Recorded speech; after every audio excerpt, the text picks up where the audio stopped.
सबसे पहले तो कनाडा में जो वाक़या हुआ है इंतहाई अफसोसनाक है।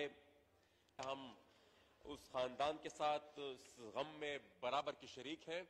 न्यूजीलैंड में जो वाक़या हुआ, जिस तरीके से न्यूजीलैंड की प्राइम मिनिस्टर ने उसको टैकल किया, जिस तरीके से उन्होंने दाद रसी की उस जितने भी उस वाक़ये के विक्टिम्स थे, इसी तरीके से जो कनाडा का वाक़या है वहां पर जो सिस्टम है, हम उम्मीद है कि जो भी वहां के इस जो फैमिली है उसको उनको इंसाफ जरूर मिलेगा। लेकिन साथ ही साथ जनाब स्पीकर, वो मुनीरी साहब फरमाते हैं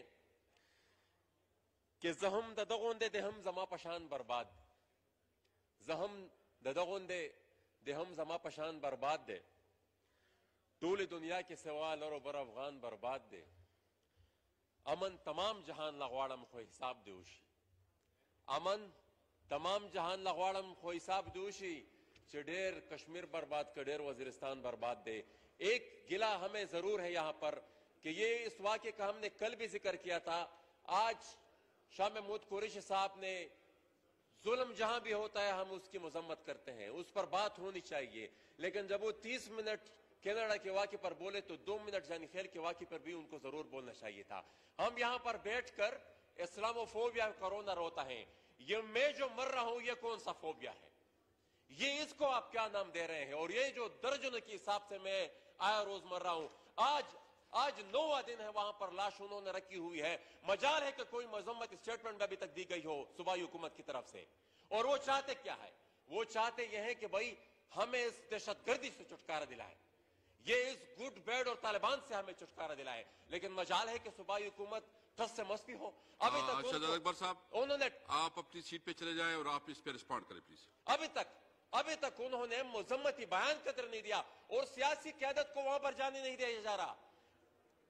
3-4 दिन से जिसने भी वहां पर जाने की कोशिश की, अगर कोई अल्टरनेटिव रूट से हमारी तरफ वहां से हमारी तरफ अगर वो वाकिफ हो तो वो पहुंच जाता था। अदरवाइज कौमी वतन पार्टी के वफद को वापस किया गया, अवामी नेशनल पार्टी के वफद को वापस किया गया, मंजूर पशीन को वहां पर वापस किया गया। जो भी सियासी क्यादत जो मेन चाह रहा है वहां से उनको जाने नहीं दिया जा रहा।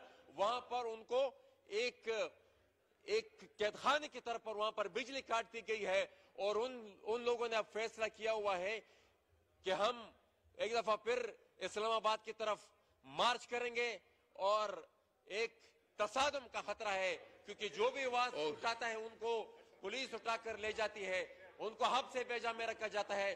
तो मेहरबानी करके अगर हम इस्लामोफोबिया पर यहां पर तकरीरें करें उससे पहले हम अपने गिरबान में जान के और यहाँ हमें हमारे अपने घर में हमारे अपने मुल्क में जो हो रहा है उस पर भी थोड़ी नजर। बहुत शुक्रिया।